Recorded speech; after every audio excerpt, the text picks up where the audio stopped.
Alright, this is kind of a short story fragment that I wrote quite some time ago. Well,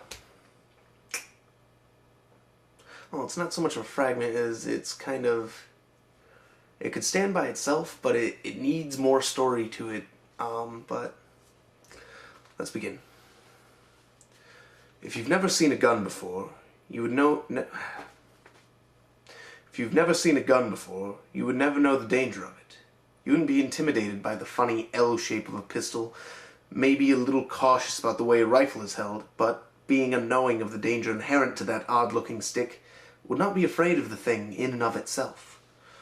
Because, unlike bows or crossbows, swords and knives, clubs or axes, the danger of a gun is not apparent, not obvious as it's pointed towards you. There is no blade, no sharp edges that could cut you or make you bleed. The most obvious use for it would be to bludgeon someone with it, but there are larger, better weapons for that. You stand there, like deer caught in the headlights of an oncoming truck, wondering exactly what was about to happen. Even when you pick up the gun, take it apart, try to see what's inside, you still can't tell how dangerous the thing is.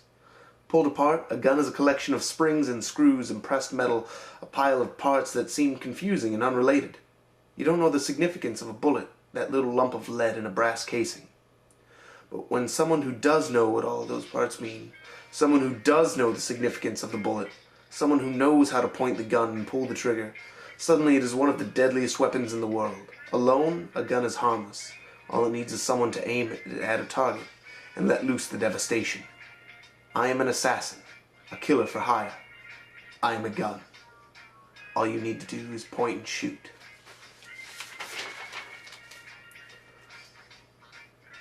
I could see him from where I stood, even though he was a full 4 blocks away. Then again, he was rather conspicuous, whereas I was not.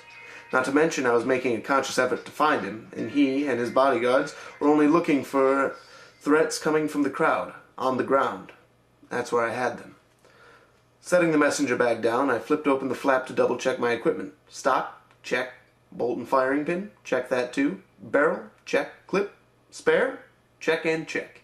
Water bottle? Got that too. Now, where was that Tootsie Pop? Ah, got it. Tried hiding in the barrel.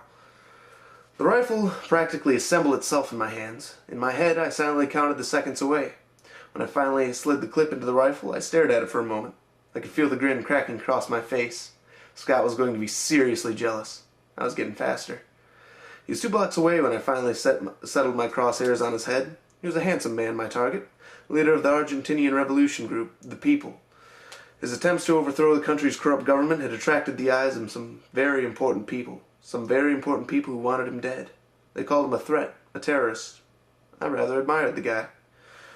But the checks were signed, and the contract filled out. Nothing personal, senor.